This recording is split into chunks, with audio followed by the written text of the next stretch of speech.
दोस्तों, आज की कहानी है। माँ जी आपकी बेटी ने ना सिर्फ अपने ससुराल की बल्कि मायके की खुशियों में भी ग्रहण लगाया है। दोस्तों, कहानी शुरू करने से पहले अगर हमारे चैनल को सब्सक्राइब नहीं किया हो तो कर लीजिए ताकि आपके पास पहुंचे हर रोज नया वीडियो। ये सिलसिला रोज का होने लगा। पूजा की नंद रेवती आए दिन ससुराल वालों से झगड़कर मायके आ जाती थी। पूजा के सास ससुर व पति उसे समझाने की बजाय और से देते थे। रेवती शुरू से जिद्दी व क्रोधी स्वभाव की थी। हर समय घर में क्लेश करती रहती थी।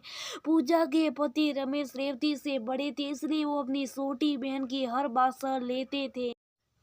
उन्हें यही लगता था कि एक ही तो बहन है उनकी। पूजा के सास ससुर तो अपनी बेटी पर जान सेकते थे, उसकी हर फरमाइश पूरी करते थे। वो कैसे भी किसी बात करे उसे कभी नहीं टोकते थे। कभी अगर पूजा के पति उसे डांटते तो ये कहकर उनका मुंह बंद करवा देते कि छोटी बहन है, जाने दो। माता पिता के लाड प्यार से रेवती इतना सड़ गई थी कि अपने सामने किसी को कुछ नहीं समझती थी।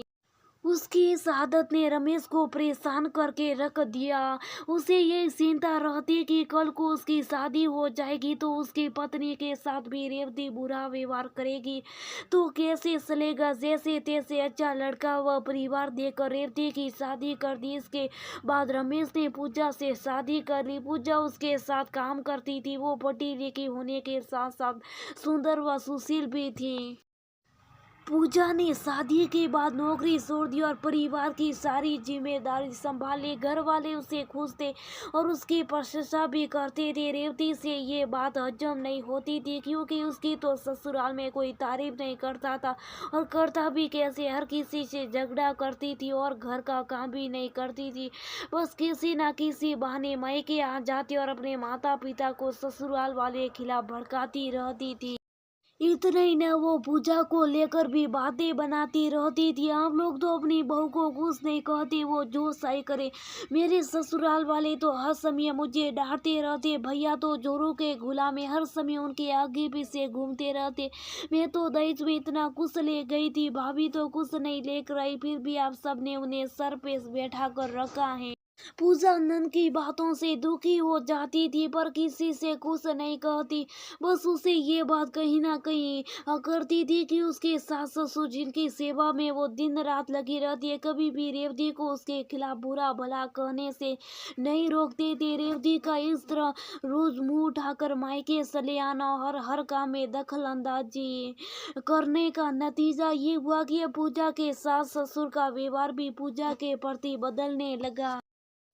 बात बात में उसकी गलतियां निकालते और दहेज में ज्यादा कुछ नहीं लाने के लिए ताना देते। रमेश घर वालों के व्यवहार से दुखी रहने लगा। उस जिस बात की आशा थी वही सब हो रहा था। अगर वो पूजा का साइड लेता तो उसे यही ताना सुनने को मिलता कि तू तो अपनी बीवी का गुलाम है, तुझे तो उसकी हर बात सही लगती है। एक दिन तो हद होगी, जब रमेश ऑफिस से घर आए तो उसने देखा पूजा के सामने उसकी माँ बाबूजी पड़ोस की शर्मा आंटी से कह रहे थे, हमारी तो किस्मत ही फूटी है, बेटी को इतना दहेज दिया फिर भी वो ससुराल में खुश नहीं और बहू खुश नहीं लाई, फिर भी हमने उसे महारानी की तरह रखा हुआ है। रमेश ने ऐसा सपने में भी नहीं सोचा था कि उसके माता पिता बाहर वालों के सामने ऐसी बातें करेंगे। उसे देखकर शर्मा आंटी खिसक ली। पूजा जो हमेशा सब सुनकर शांत रहती थी, आज उसके भी सिर्फ का बात टूट गया। वो फुट फुट कर रोने लगी। रमेश तो पहले गुस्से में था उस पर। पूजा को यूं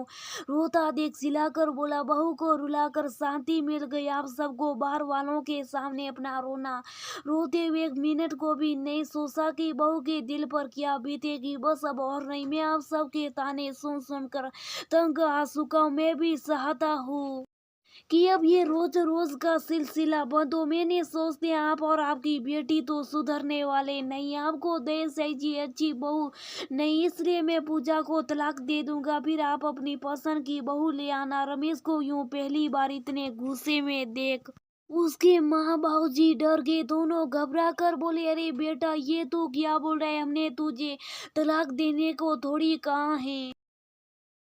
किस्मत से आपको अच्छी बहू मिल गई तो आपको उसकी कदर नहीं, हर समय पैसा पैसा करते रहते हो। बेटी को दिया था ना भर भर के देश, फिर भी वो हमेशा मायके में पड़ी रहती है। उसकी शादीशुदा जिंदगी दाव पर लगी है। दहेज की जगह अगर उसे अच्छे संस्कार दिए होते तो आज उसके ससुराल और मायके दोनों घरों में खुशहाली होती। आपकी बेटी ने न सिर्फ अपने ससुराल की बल्कि मायके की खुशियों में भी ग्रहण। बेटा हमें माफ कर दे, अपनी बेटे की बातों में आकर हम कुछ समय के लिए भटक गए थे, पर अब ऐसा नहीं होगा। पूजा जैसी बहू तो हमें ढूंढने से भी नहीं मिलेगी, कहकर रमेश के माँ बाबूजी ने पूजा को गले लगा लिया। रेवती ने अभी अभी घर में प्रवेश किया था और ये सारा नजारा देखकर वो दंग थी। उसने अपनी माँ से पूछा, क्या हुआ आज ये घर में रोना धोना कैसा मचा हुआ है? तेरी लगाई हुई चिंगारी आज आग बन गई, उसी आग में हम सब जल रहे। बस रमेश ने बहन पर तंज कसा, क्या मतलब आपका? तेरे रोज रोज भटकाने से माँ बाबूजी अपनी बहू के इतने खिलाफ हो गए कि आज पड़ोसियों के सामने उसे कोसने लगे। किसी की इज्जत उन्होंने कोई लिहाज नहीं किया। इससे पहले कि रमेश और भड़के, उसकी माँ ने बिना किसी लाग लपेट के बेटी के सामने अपनी बात रख दी।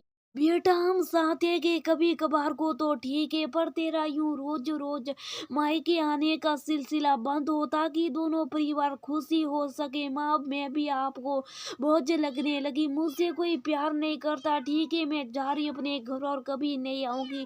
पूजा गुस्से में पैर पटकती हुई जैसी जाने लगी तो पूजा ने उसकी बाह पकड़ के रोक लिया और बोली, रेवती ये तुम्हारा घर है, तुम जब चाहो आ सकती हो, पर ससुराल भी तुम्हारी जिम्मेदारी है। तुम ससुराल में भी खुशियां बांटो और मायके में भी, फिर देखो तुम्हें सब प्यार करेंगे। पूजा की बातों से रेवती का गुस्सा आंसुओं में परिवर्तित हो गया। भाभी शायद आप सही कह रही हो, मैंने हमेशा दूसरों में कमियां देखी पर अपने गिरेबान में कभी झाकर नहीं देखा। इंसान पैसे से नहीं अपने व्यवहार से सब दिल जीत सकता। आज ये बात मुझे समझ आ गई है। पूजा ने प्यार से रेवती को गले लगा लिया। बेटियां खुशी खुशी अपने ससुराल में रही और बुलाने पर यहाँ कभी कभार मायके आती रही। इसी में दोनों परिवार की खुशियां होती।